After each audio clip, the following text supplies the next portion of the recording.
Good morning from the rose garden at the Tudor cottage. I just thought I'd do a quick tour of the English roses I've got here. They are predominantly David Austin roses, which I highly recommend. Great service, fantastic company and beautiful roses, mostly disease resistant. So I'll get on with the tour. Thank you very much for watching. This is David Austin Himalayan Musk. It lives up to its name. And this is the one that is climbing the plum tree in our garden, and it is absolutely covered with the most beautiful scented delicate pink roses. At the moment it seems to be disease and pest resistant. Really pleased with that because that's a second year rose, so put on some good growth. This is the David Austin Malvern Hills. Again, a second year rose. It's a climber, rambler. This one's more of a delicate yellow. It's enchanting. And this one's growing up the apple tree. Doesn't mind semi-shade. I do need to kill this ivy. I've done one lot and then it's just taken over again because it's not good for the apple tree. This is quite an old apple tree. It's a cooker, and if we go up and have a look at the branches, you'll see now, absolutely covered in apples. So far no June drop. It's a bit tall for me to thin out, but yeah, you should really thin out your apples at this stage so that there's room for more. This is the unknown rose. Absolutely stunning. Just beautiful in there. The alliums are starting to go over. I'm going to leave those to set some seed. My mum has great success doing it this way, so let's hope I get more alliums because they've been fantastic. The David Austin Desdemona second year rose has been beautiful, and this is creamy white, almost, I'd say almost tea stained looking flowers, and again the scent on these is amazing.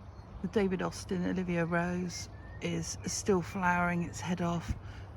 This is again a second year rose, looking absolutely incredible, and planted with the daisies, which you can just see in the background, which have set it off beautifully. Delphiniums are really statuesque at this point, just about to open, looking beautiful. This is a David Austin Emily Bronte.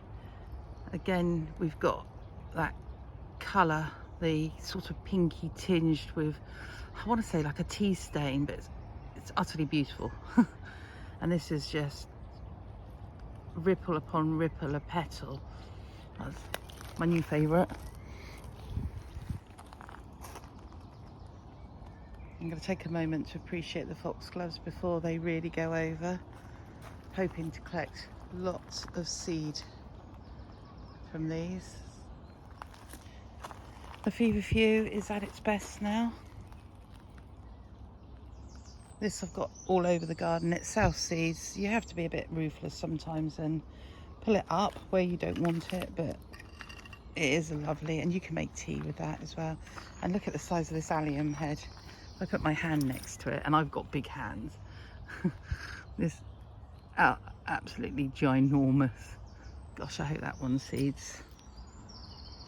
I think, considering that I only started this project in late September, October last year, so this was where the vegetable garden was, all the raised vegetable beds, and we had to take them out and dig it over and add loads and loads of horse manure, well rotted horse manure,